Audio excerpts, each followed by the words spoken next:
I'm speaking with TKO bantamweight champ Jesse Arnett, who's going to take on Nathan Maness at TKO 44 that goes September 21st in Quebec City. Thanks so much for doing this, Jesse.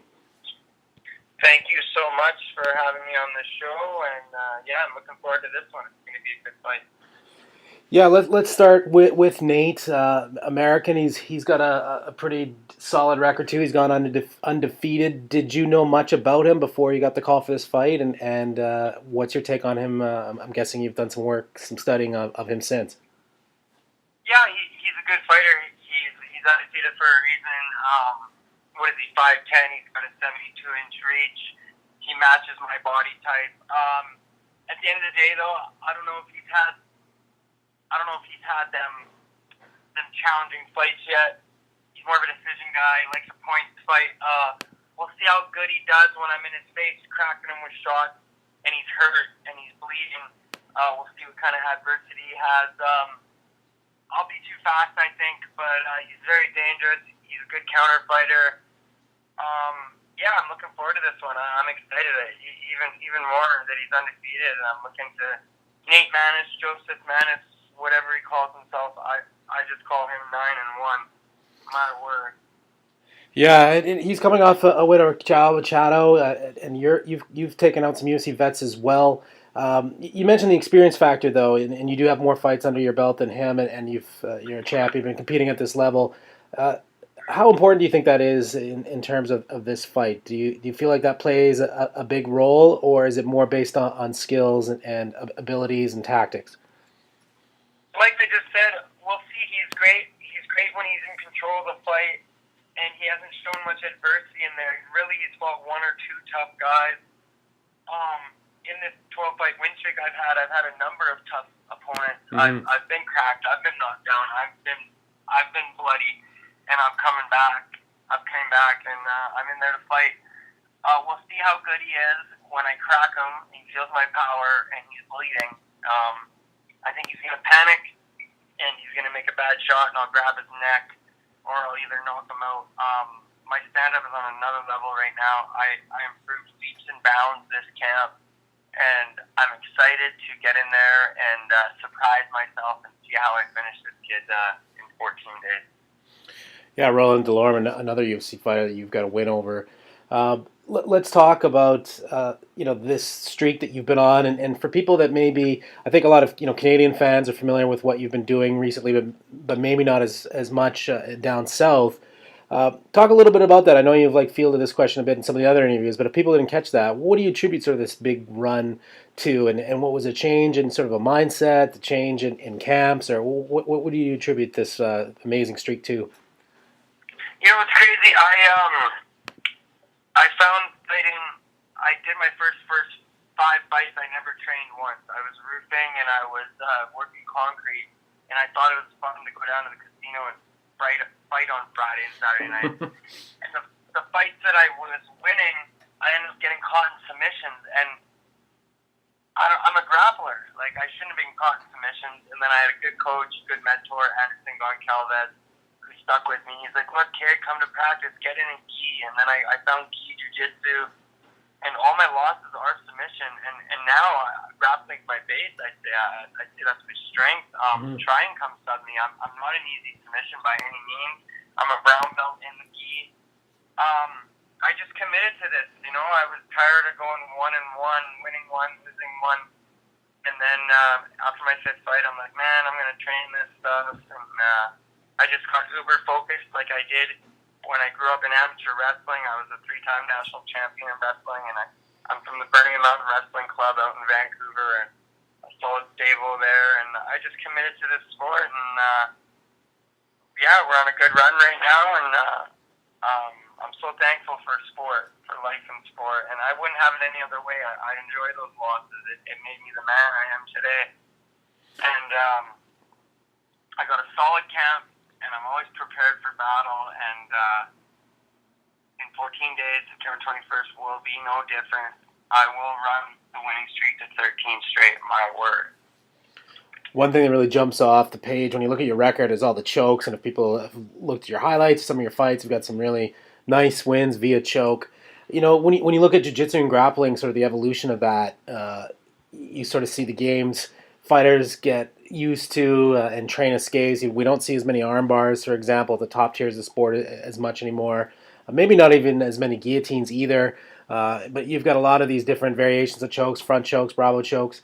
Is that something that you and your camp like really focus on, or is this just something that you take you enjoy doing and kind of have a knack for it?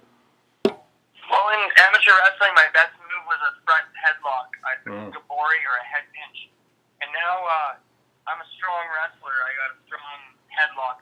So I found this Darce choke, and I really liked it. And I thought I even knew how to do it last week, and I'm still tweaking things with this choke.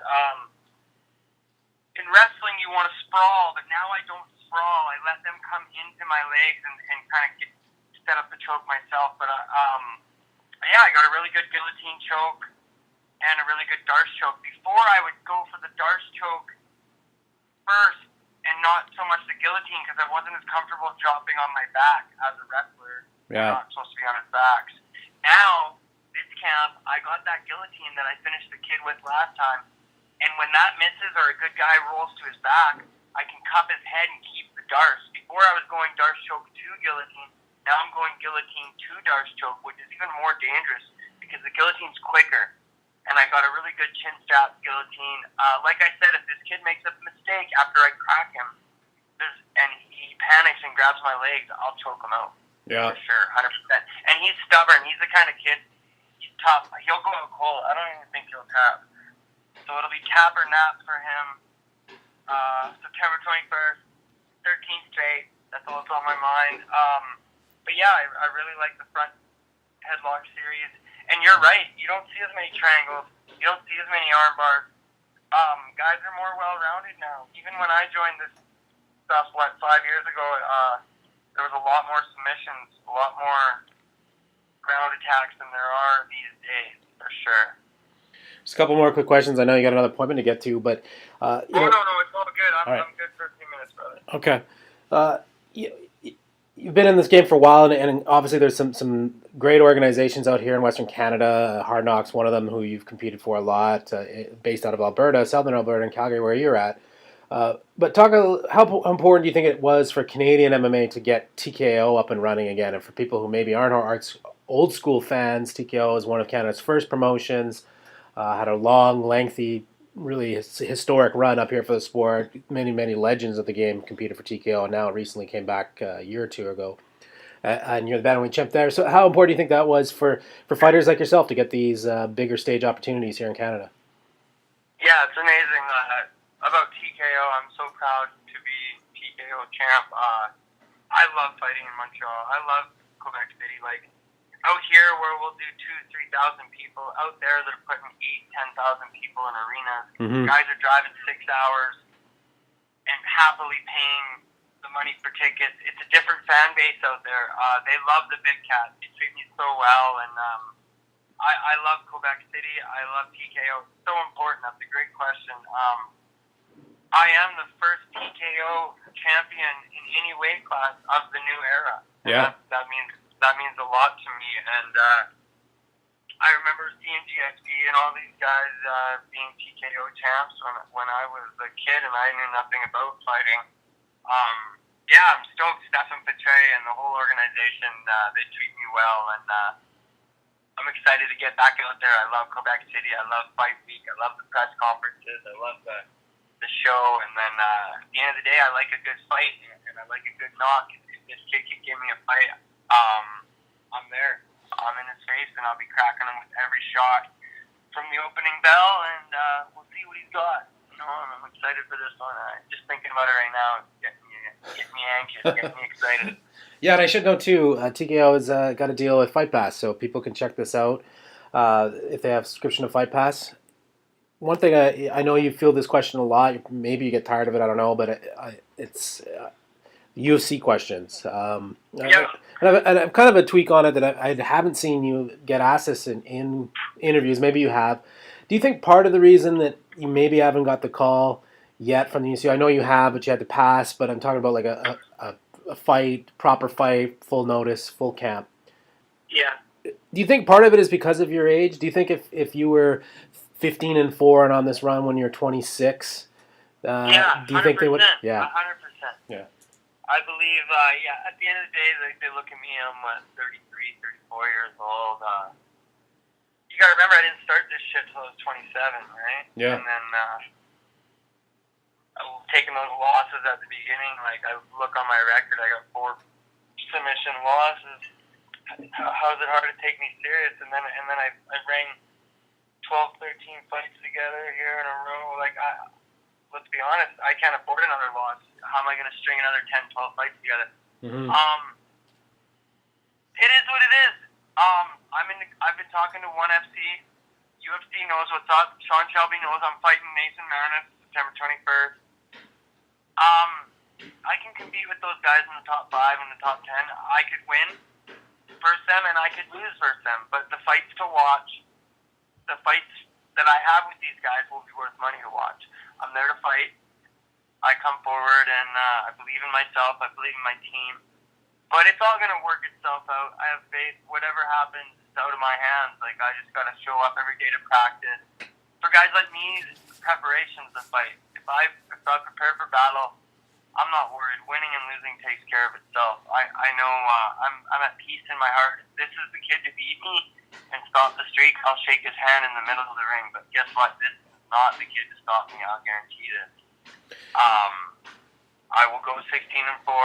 I will finish him inside 15 minutes. If he makes it into the championship round, it's a good thing we got free health care here in Canada because he will need medical attention 100%. Yes, I always enjoy the plugs for Canada's healthcare system. And UFC's sleeping on me. I'm an easy guy to build around. I can talk the trash. I can whoop the ass. I'm 5'9". I got a 69-inch reach. I'm a bad matchup for a lot of those guys. And never mind, I would have went to 2 Olympic Games in wrestling if guys didn't immigrate to my country. At 23 years old, I quit wrestling, and I was the number 1 born Canadian. You know, so a lot of people look past that too. I don't wrestle in my fights because I enjoy a good knock. I enjoy fighting.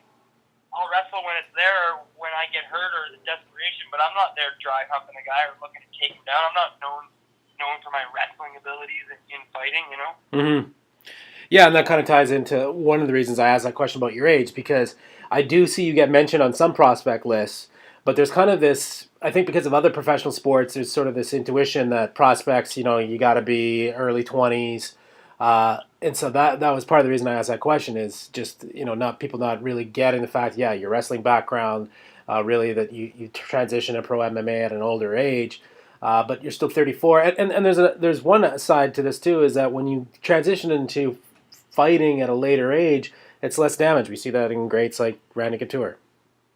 For sure, and like I grew up with Daniel Cormier and King Mo and Sean Bunch and all these guys. Like, they're my buddies, and I was on the national team for Canada when they're on the national team for the United States, the 2008 Olympic team. These guys are winning titles and improving close to 40 years old. Yeah. I still got 4 or 5 years. I haven't been knocked out. Mm-hmm. My brain is still good. You know what I mean? I got caught in a couple submissions, which I went to the drawing board and I fixed this problem. You know what I mean? And I haven't even been close to being knocked out from there. You know, I know we're 135 pounds and there's not a lot of knockouts in this division unless you're in the higher level, like the top 2, 3, 4, 5 in the world. But I believe I'm right there. Like, I'm right there with the guys top 5 in the world. I could win versus them. I could lose versus them, but that fight's worth money to watch. Last question for you. I know you're focused on winning this fight, but have you kind of taken a look at the UFC schedule and the fact that they have a card in Toronto in December, and we know through history that the UFC tends to call up more Canadian fighters when they have a Canadian card. Yeah, for sure. But you know what? There's Canadians that are having trouble getting on that card right now. Yeah. So, Moncton card's about a month or 2 after that. You know, it is what it is, but I'm in a good position right now. Like, at the end of the day, I'd be making the same amount of money in my intro UFC fight. Never mind, I'd probably make less money because right now I'm not giving 20% to my management. Right. I go to UFC, I'm giving 20% to my management off the bat. You know what I mean? And right now I'm doing okay out with sponsors, and I'm getting paid pretty well from TKO, and ONE FC, we talked to ONE FC. I turned them down on short notice. Fucking 25 days, they're going to give me $30,000. And Wow. I couldn't do that. Yeah. And there's a lot of politics there too, because I'm the kind of guy that could give Viviano a fight. Yeah. Did they want to give him a fight? No, they wanted him to fight the Australian, or maybe the guy from New Zealand, or the 125-pound American. He's being fed easy fights, in my opinion, and it is what it is. Like I mentioned, it all ends for me unless I get the win here in 14 days. And I have faith in my skills. Guys are getting knocked out this camp. I'm fighting well against southpaws, and I'm gonna put my knuckles on his temple. I'm gonna put my elbow through him, and we're gonna see how he handles the adversity. And I'm excited. He's a young, tough prospect, and I can't wait to take his O, and I can't wait to get in there and put on for Quebec City. Live on UFC Fight Pass. There you go. Yes, I'm excited to see it as well, Jesse. Jesse the Big Cat Arnett taking on Nathan Maness at TKO 44. That goes September 21st. Again, thanks so much for doing this, Jesse. Best of luck. Thank you, brother.